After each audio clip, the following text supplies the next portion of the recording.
부탁드립니다. Okay, let's start panel discussion.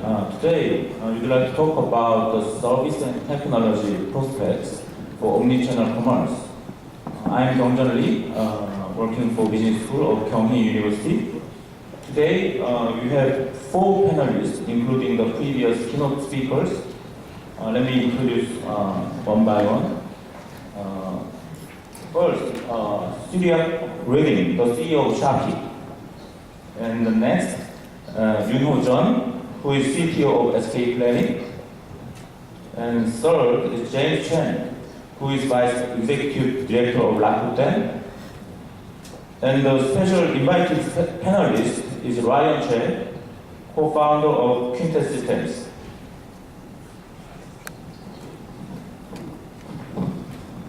I prepared 4 topics for panel discussion.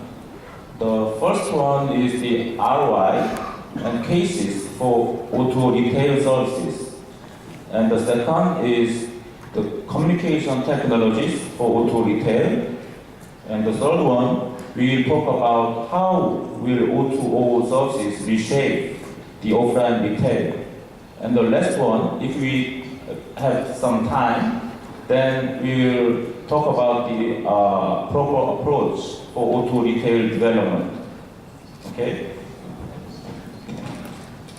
Okay, let's start with the panel discussion.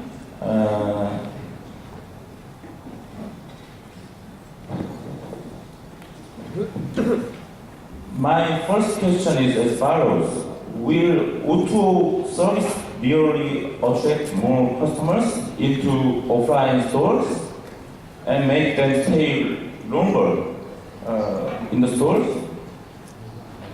Have you proved or rejected some hypotheses through your experience? So what were proved or what were rejected?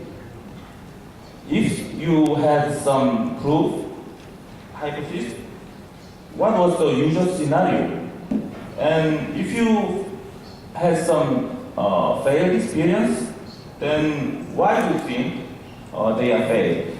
Okay, I believe Sia has something to share. Okay, to start? Sure. I've already talked a lot, so I'm going to try to be brief. I think one of the things we have learned over the last 5 years is that a lot of the things that people are talking about in the press do not work with consumers. For example, if you simply have a service that shows you content and you browse it, that doesn't necessarily drive people to the store more often. That is nice, and it's also sort of interesting, but it doesn't drive the bottom line with meaningful effects. What really does work is the combination of a virtual currency that has real impact and can change behavior. Now you could say I could do the same with discounts. Yes, you could. In fact, that is also value. But A, it has to be special discounts that you can't get elsewhere, and B, probably more important, that really erodes the margin of the retailer. So if you want to keep the margin pretty much intact, and you want to at the same time change consumer behavior, then you need to work with virtual currencies. Now you could say, well, great, each retailer already has their own virtual currency because they already have a loyalty program. That is true in some cases, but unfortunately the consumer is not going to play with that. Because the consumer is not going to download 40 different apps for 40 different stores and use a new one every time they enter a new store. So that doesn't work either. So the case that we have seen has really worked is the idea of a cross-retailer integration across multiple places to shop, just like OK Cashback and Shopkick, and then create a virtual currency, just like those two, that actually gets distributed to consumers for taking very simple actions. The walk-in reward is much more powerful than the purchase reward from our perspective because the threshold is lower. I get people to walk into a store, they're going to say, oh, I'm just going to walk in and check it out. And then you might say, or retailers might say, that was the first response, well, but then they might walk in and not buy anything. Well, that's very true, they might. But that doesn't matter if in total, in aggregate, they're buying more. So as long as you can prove that the total group buys more, you're totally fine. It just has to be an ROI positive case. So that is one of the key findings. The other one I would like to mention here briefly is that if you think about Bluetooth Low Energy and the idea of having multiple beacons across the store, that is very enticing and super interesting, and we love it too. But again, it's not going to work if you simply make it content and you say like, oh, I'm going to show you around and show you what the interesting thing in my store is. That is sort of interesting for consumers, but it's not going to be the killer app. We just finished a trial with American Eagle Outfitters. It's a sort of like late teens, early 20s fashion retailer in the United States. We offered 50 kicks at the entrance for walking in, which is the equivalent of about 20 cents. And then we offered 25 kicks, the equivalent of 12.5 cents, for walking into the fitting room, where you try on clothes. And the result was, with BLE, that twice the percentage of people who usually walk into the store and then go to the fitting room now went to the fitting room. So those things work, but you have to play them in a way that is cost efficient and valuable for the consumer. Okay, thank you. Ryan, could you add something? Some may not agree with me, but this is totally my personal opinion. But I think in Korea there are no large scale, like a practical use case where the O2O implementation is in place. But still, there are some.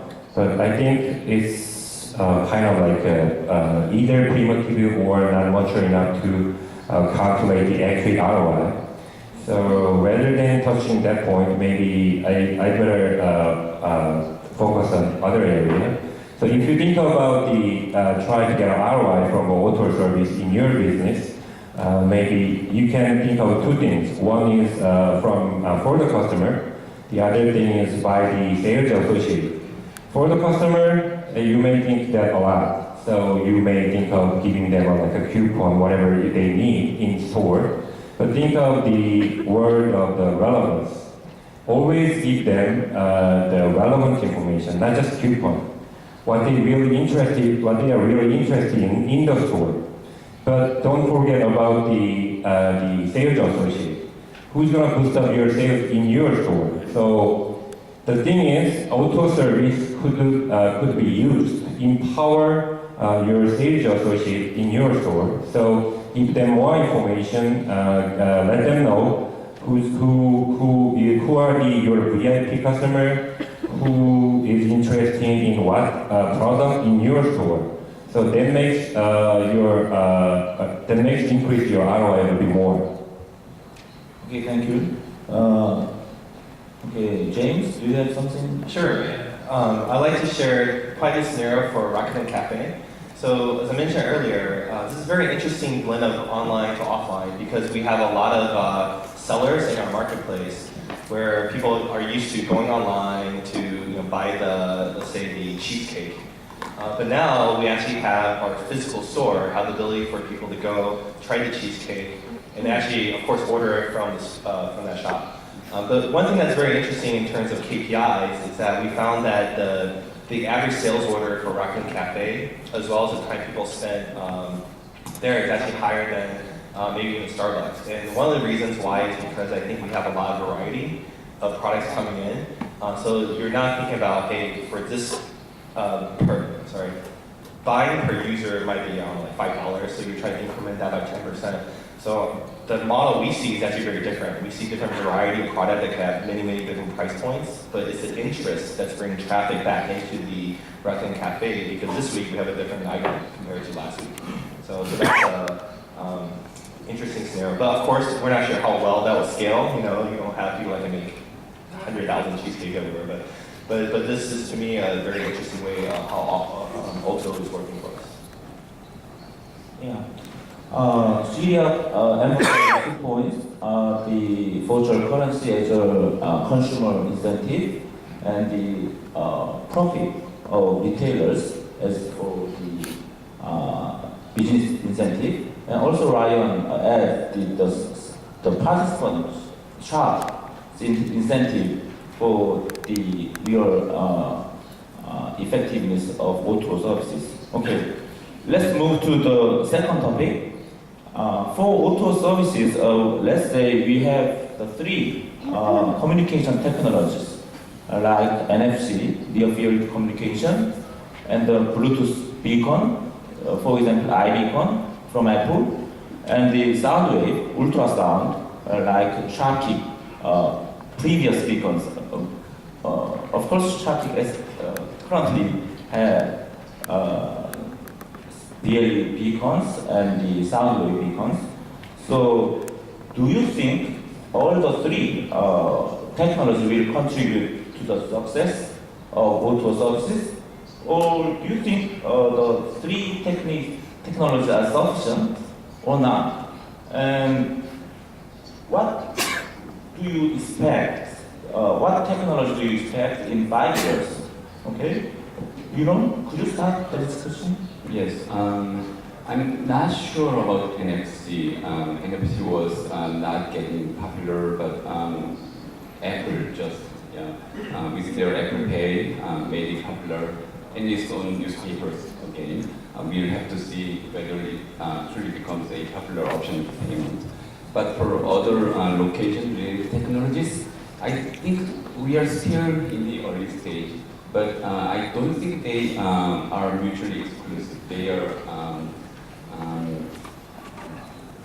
have different characteristics, and we also have different scenarios.